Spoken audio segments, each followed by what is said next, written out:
اللہ تبارک و تعالیٰ نے اس آیت میں اپنے ایمان والے بندوں سے مخاطب ہو کے فرمایا کہ یا ایھا الذین آمنوا، اے وہ لوگوں جو ایمان لائے ہو، کلوا من طیبات ما رزقناکم، جو پاکیزہ اور حلال روزی ہم نے تمہیں دی ہے اس روزی سے کھاؤ، واشکروا للہ ان کنتم ایاہ تعبدون، اور اللہ ہی کی شکر گزاری کرو اگر واقعی تم اسی کی عبادت کرتے ہو۔ اس آیت میں اللہ تبارک و تعالیٰ نے تمام اہل ایمان کو، تمام مسلمانوں کو رزق حلال کی جستجو کا حکم دیا ہے کہ اس زندگی میں تم جو کھاؤ گے وہ حلال ہونا چاہیے، تم جو پیو گے وہ حلال ہونا چاہیے، تم جو پہنو گے وہ حلال ہونا چاہیے، تم جس مکان میں رہو گے اس کی ایک ایک اینٹ حلال کی ہونی چاہیے۔ ویسے دیکھیے اللہ تبارک و تعالیٰ نے اس کائنات کی اکثر چیزیں ہمارے لیے حلال کی ہیں۔ حلال کے مقابلے میں حرام چیزوں کی فہرست بڑی مختصر ہے، حلال چیزیں زیادہ ہیں۔ اللہ نے کہا هو الذی خلق لکم ما فی الارض جمیعا، زمین کی ساری چیزیں اللہ نے تمہارے لیے بنائی ہیں، تمہارے بھلائی کے لیے، تمہارے فائدے کے لیے۔ تو اس طرح زمین کی اکثر چیزیں حلال ہیں، حرام چیزیں، محرم چیزیں بہت تھوڑی ہیں حلال چیزوں کے مقابلے میں۔ اور دوسری بات یہ بھی ہے کہ حلال چیز اگر ناجائز راستے سے کمائی جائے تو پھر وہ حلال چیز بھی حرام ہو جاتی ہے۔ اکثر چیزیں حلال ہیں صحیح، لیکن ان اکثر چیزوں کو انسان ناجائز طریقے سے کمائے، ناجائز راستے سے کمائے، وہ حلال ہوتے ہوئے بھی اس کے حق میں حرام ہو جاتی ہے۔ مال حلال ہے پر رشوت کے راستے سے کمایا گیا ہے، حرام ہے۔ مال حلال ہے، سود کے راستے سے کمایا گیا ہے، حرام ہے۔ مال حلال ہے، دھوکہ دے کر کمایا گیا ہے، حرام ہو گیا۔ مال حلال ہے، جھوٹ بول کر کمایا گیا ہے، حرام ہو گیا۔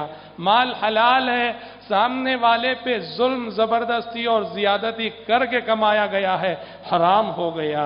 مال حلال ہے، جائیداد حلال ہے، لیکن دوسرے کی جائیداد پر، دوسرے کی زمین پہ زبردستی دعویٰ کر کے، قبضہ کر کے بیٹھے ہیں ہم، وہ جائیداد ہمارے حق میں حرام ہو گئی۔ تو حلال چیزیں بھی اگر کمانے کا راستہ صحیح نہ ہو، جائز نہ ہو، وہ حرام ہو جاتی ہیں۔ اس لیے اللہ نے کہا یا ایھا الذین آمنوا کلوا من طیبات ما رزقناکم، یا ایھا الذین آمنوا کلوا من لا تأکلوا اموالکم بینکم بالباطل، اے ایمان والو آپس میں ایک دوسرے کا مال ناجائز طریقے سے مت کھاؤ، الا ان تکون تجارۃ عن تراض منکم، ہاں اللہ ہے کہ بزنس کرو، کاروبار کرو، تجارت کرو، میرا مال تمہارے پاس جائے، تمہارا مال میرے پاس آئے بزنس کے راستے سے، یہ بہت اچھی بات ہے۔ ورنہ آپس میں ایک دوسرے کا مال ہرگز ناجائز طریقے سے نہ کھایا کرو۔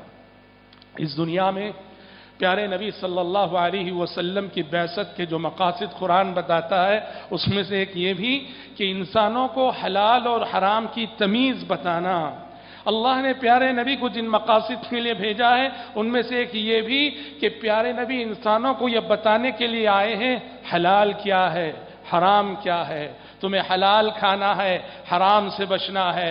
چنانچہ 9ویں پارے سورۃ الاعراف میں پیارے نبی کا تعارف کراتے ہوئے اللہ نے کہا الذین یتبعون الرسول النبی الامی الذی یجدونہ مکتوبا عندهم فی التوراۃ والانجیل یأمرهم بالمعروف وینہاہم عن المنکر ویحل لهم الطیبات ویحرم علیہم الخبائث۔ میرا یہ آنے والا آخری رسول جس کا تذکرہ توریت میں ہے، انجیل میں ہے، یہ رسول کیا کرتے ہیں دنیا میں آ کر؟